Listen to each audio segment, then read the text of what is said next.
자, 안녕하세요. 반갑습니다. 주식경력 그대의 정렬입니다. 자, 두산 에너빌리티 브리핑을 드릴 텐데, 조금 오늘은 내용들이 좀 중요합니다. 집중해서 좀 들어주시길 바라고, 집중하시기 전에 무료방의 종목들을 이렇게 안내해 드리고 있으니까요. 댓글 클릭하시면은 좀 더 입장 가능하십니다. 오셔가지고 종목들 수익률 자체는 나쁘진 않아요. 물론 이제 떨어진 종목도 있는데 떨어지는 종목은 수익 나는 종목이랑 같이 함께 팔아가지고 제가 74,000원, 37,000원 슈팅이 이렇게 나온단 말이죠. 사실 코닉 오토메이션 이거 같은 경우에서도 수익률이 더 이제 고점은 더 높게 형성이 좀 되고 지금 갖고 있다면 이런 거예요. 갖고 있다면 그러니까 따라 하시라는 말씀을 드리는 것보다는 영상에서 따라 하시라는 말씀을 드리기보다는 이제 무료방에 들어오셔가지고 함께 그 타이밍에 맞춰서 보내드리는 거니까 물론 살짝 수정을 받다가 올라가는 종목들도 있겠지만 같이 파시라는 겁니다. 수익을 제가 종목을 드리는 거랑 한 종목이 수익이 나면 한 종목이 손실이 나는 거. 슈팅이 나오면 38,000원짜리 팔고 2만원짜리 손실 중인 거 같이 팔라는 거예요. 같이. 그래서 만원 정도는 수익을 챙기고 그런 식으로 계속 순환해서 가는 거예요. 일단은 무료방에 링크 클릭만 하시면 입장 가능하니까요. 참고해 주시고. 자, 일단 두산 에너빌리티 제가 들고 있습니다. 아직까지 두산 에너빌리티 들고 있는데 제가 체결 단가가 15,650원이에요. 근데 15,650원 제가 이때 사가지고 올라간 다음에 안 팔았어요. 굳이. 안 팔았던 이유가 17,000원을 일단 뚫어줬는데 한번 갉아내고 여기 이 저항 구간 있잖아요. 저항 구간이 17,500원인데 여기를 뚫고 올라갈 것 같지는 않았거든요. 왜냐면 바로 음봉 나오고 거래량도로 살짝 나오는 거 보니까 조정받을 것 같더라고요. 그래서 제가 그때 말씀드렸던 게 60일선에서 지지받는 건 일단 체크를 해보겠다. 좀 버텨볼겠다. 왜냐면은 61선 이 구간이 15,900원 수준들이고 제가 체결을 했던 15,650원은 안 올 것 같았기 때문에 이때 저점이 15,900원 이때 저점이 15,900원 그러니까 15,650원이 안 올 것 같아서 좀 버리긴 아까웠긴 했거든요. 그래서 이거는 좀 버티면은 다시 한번 17,000원 돌파하면서 18,000원까지 좀 뚫어주기 위한 시도는 좀 나오지 않을까 이런 생각들이 좀 들었기 때문에 일단 저는 일단 가지고 있는 상태입니다.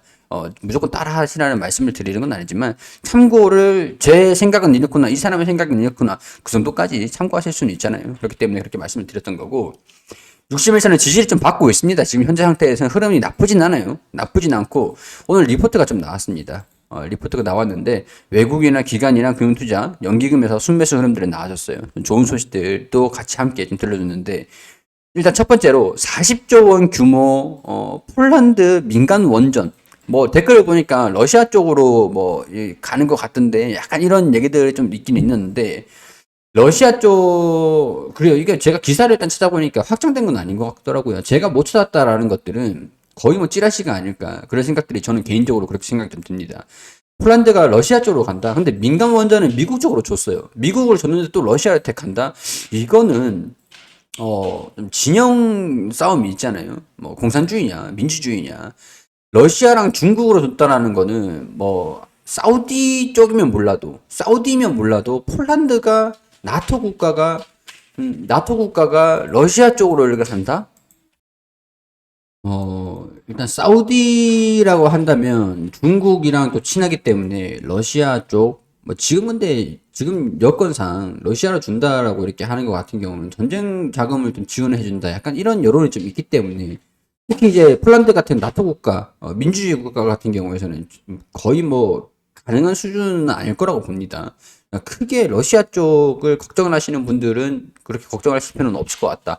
이렇게 좀, 거기는 1달러가 좀 짙고, 그리고 제가 말씀드리고 싶은 거는 이 내용입니다. 유진 투자증권에서, 에너지 유틸리티, 이런 원전 이슈가 좀 업데이트가 됐어요. 이거를 1월 20일, 금일 올라온 따끈따끈한 뉴스거든요. 약간 이 리포트 덕분에 오늘 수급이 좀 개선이 됐다라고 충분히 그렇게 판단할 수도 있는 것도 있을 것 같습니다.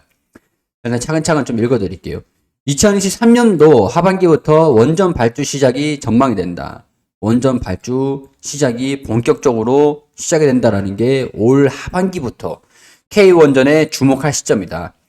자, 원전 발주 동향 SMR 이슈 업데이트.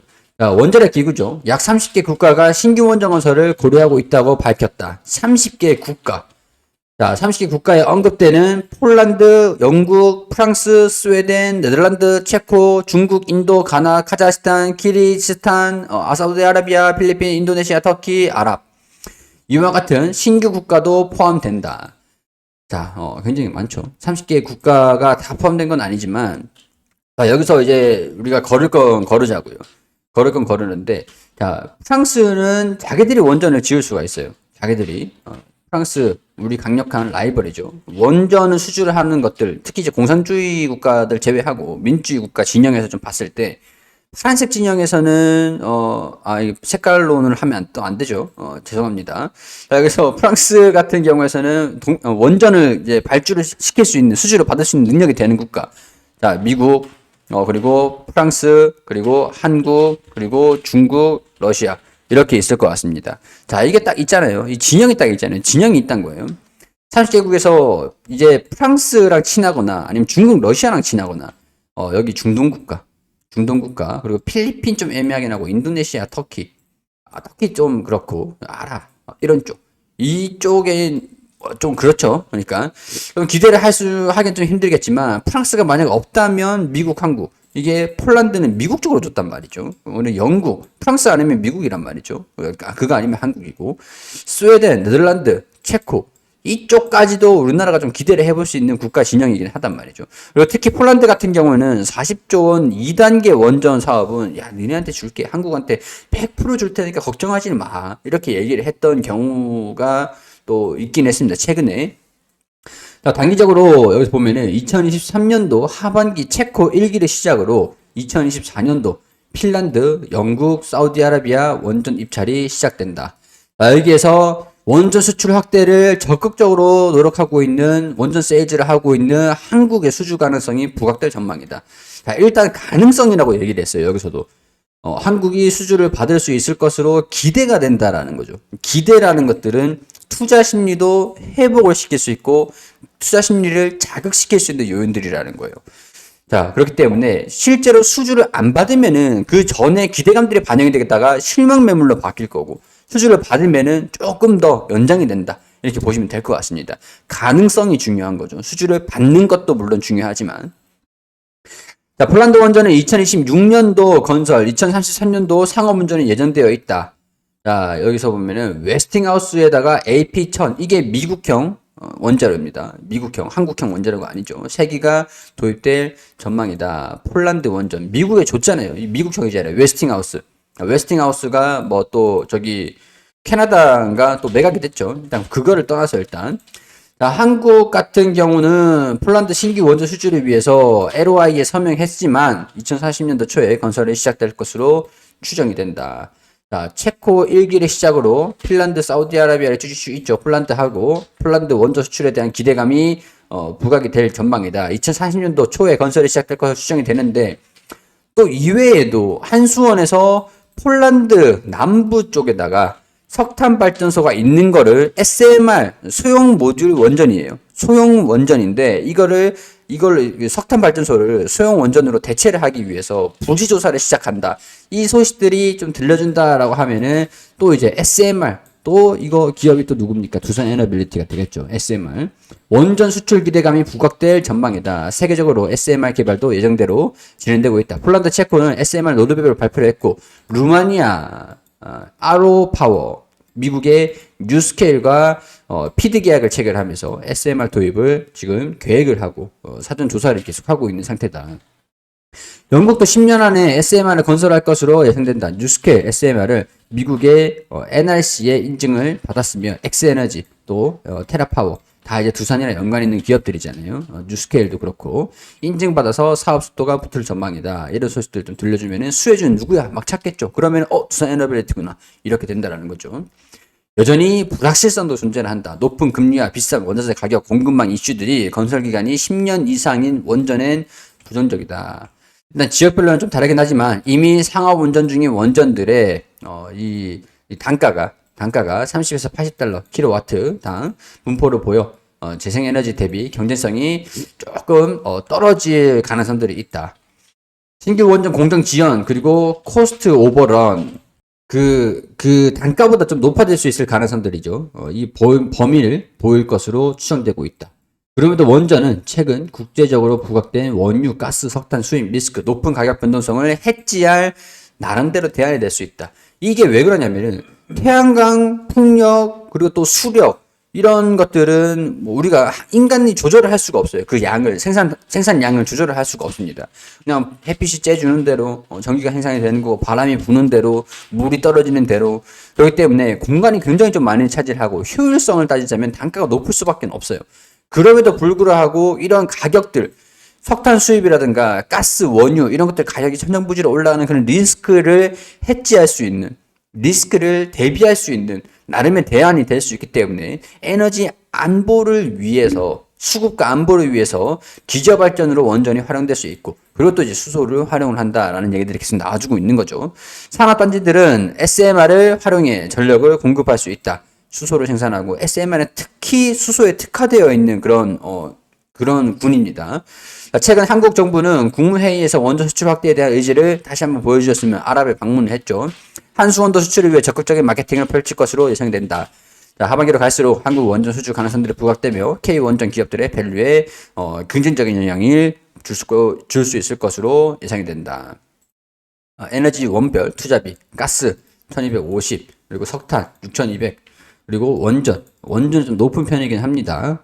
자, 가압경수로가 있고 초고압 가스로가 있고 소듐 냉장고가 있고 납 냉장고가 있습니다. 이제 온도 차이 있고 뭐 전력 담수 난방 용도 산업별 전력 석유 정제 이런 쪽으로도 다 틀립니다. 장점이나 단점이 있는데 폭발이나 복잡 막 이런 것도 있고 뭐 고온 부식 뭐 이런 것들 우려감들이 좀 있는 거죠. 자, 뭐 그리고 여기 보면은 국가별 원전 LCOE 풀로 이제 가동을 했을 때 단가를 얘기를 하는 거죠. 자, SMR과 대형 원전, 미국산 원자료를 투자를 했을 때 비교, 킬로와트당 이 단가 차이. 자, 이런 겁니다. 이건 지금 아직 2030년도는 알 수가 없다. 자, 이렇게 나와 있고. 일단 이런 상황들이고 대형 원전 기자재 품목 관련 기업들 효성, 한국조선해양, 두산중공업, 세방전지, 현대제철 이 이름 바뀐 때가 언젠데 두산중공업을 아직까지 중공업이랑 에너빌리티를 안 하고 그죠? 현대제철, 동국제강, 우진, 광명전기, 하나회로, 이화전기종업, 한라, 스페코, BHI, 대한전선, 한신기계 이런 쪽으로 기자재 품목 관련 기업들도 있습니다. 참고하셔가지고 자 이거 확대를 해드릴 테니까 한번 여기 캡처 한번 싹 하셔가지고 이렇게 캡처 한번 싹 하셔가지고 보시면 좋겠습니다. 자, 일단 여기까지 말씀을 좀 드리도록 하고요. 우리 두산 에너빌리티가 원전에 대한 기대감들이 좀 반영이 될 때가 되면은 충분히 주가가 좀 반영될 수 있으니까 제가 전일 영상에도 말씀드렸지만 버티는 게 중요하다. 언젠간 주가가 반영이 되기까지 본래의 가치가 주가로 반영이 될 때까지 버티는 게 중요하다. 이렇게 말씀을 드렸고 이슈가 있고 모멘텀이 남아있는 여전히 살아있는 상태이기 때문에 버리기는 아깝다라는 것들을 항상 말씀을 드렸습니다. 자, 이런 것들 참고하셔가지고 원전 수주가 받으면 그 뒤에는 매출이 좀 언제 반영이 될지 근데 중간중간에 매출도 좀 반영이 되긴 하겠지만 원전이라는 것들은 건설을 하는 데까지 10년이라는 기간이 걸리기 때문에 어느 정도 주가에 충분히 반영이 할 때 그때는 어느 정도 우리도 차익 실현 확보를 하는 것들도 한 가지 현명한 대안이 될 수 있다라는 거 참고하셔가지고 보시면 좋겠습니다. 자, 두산 에너빌리티 이렇게 참고해 주시고 도움되셨다면 구독과 좋아요 부탁드리고 제가 이제 무료방의 종목들을 계속 안내를 드리고 있습니다. 꽤 오래됐죠. 좀 한 4개월, 5개월 정도 된 것 같은데 뭐 이전을 제외하고 무료방 종목들 이렇게 뭐 나쁘진 않아요. 지금 현재 상태에서 나쁘진 않아요. 제가 뭐 과하게 홍보를 하고 뭐 그런 것들은 아닌데 텔레그램 오셔가지고 보시면은 충분히 도움이 되실 만한 정도 수준이 되실 겁니다. 참고를 해주시고 우리 명절 기간 드라이 아이스 조심하시고 도로 안전운전 하시고 예 건강하게 맛있는 음식 많이 드시고 다시 뵀으면 좋겠습니다. 자 시청해주셔서 감사드리고 구독과 좋아요 부탁드리고 저는 여기서 인사드릴 수 있도록 하겠습니다.